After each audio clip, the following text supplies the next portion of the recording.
City ಬೆಂಗಳೂರಿನ ಥಣಿಸಂದ್ರದಲ್ಲಿ ನಿನ್ನೆ ದುರಂತವೊಂದು ನಡೆದಿತ್ತು.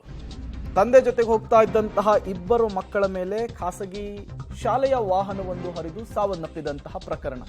ಇವತ್ತು ಸ್ವಗ್ರಾಮದಲ್ಲಿ ವರ್ಷಾ ಭಾನು ಅಂತ್ಯ ಸಂಸ್ಕಾರವನ್ನು ನೆರವೇರಿಸಲಾಗಿದೆ.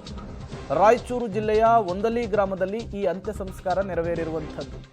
ಇಡೀ ಗ್ರಾಮದಲ್ಲಿ ನೀರವ ಮೌನ ಆವರಿಸಿರುವಂಥದ್ದು. ಮಕ್ಕಳನ್ನ ಕಳೆದುಕೊಂಡು ಕುಟುಂಬಸ್ಥರ ಆಕ್ರಂದನ ಮುಗಿಲು ಮುಟ್ಟಿದೆ.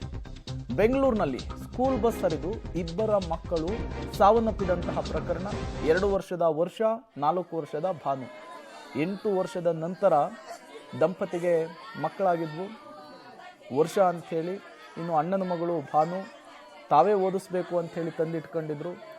8:30 ಅಷ್ಟೊತ್ತಿಗೆ ಹಾಲು ತರೋದಕ್ಕೆ ಸ್ಕೂಟಿಯಲ್ಲಿ ತಂದೆ ಜೊತೆಗೆ ಹೋಗ್ತಾ ಇದ್ದಂತಹ ಸಂದರ್ಭದಲ್ಲಿ ಈ ಸ್ಕೂಲ್ ವಾಹನದ ಚಾಲಕನ ಎಡವಟ್ಟಿನಿಂದ ಈ ದುರಂತ ಆಗಿತ್ತು. 2 ವರ್ಷ ಮತ್ತು 4 ವರ್ಷದ ಇಬ್ಬರು ಮಕ್ಕಳು ನಿನ್ನೆ ಸ್ಕೂಲ್ ಬಸ್ ಹರಿದು ಸ್ಥಳದಲ್ಲಿಯೇ ಉಸಿರು ಚೆಲ್ಲಿದಂತಹ ಘಟನೆ. ಮಕ್ಕಳ ಬಗ್ಗೆ ರಾಶಿ ರಾಶಿ ಕನಸನ್ನು ಪೋಷಕರು ಕಂಡಿದ್ರು.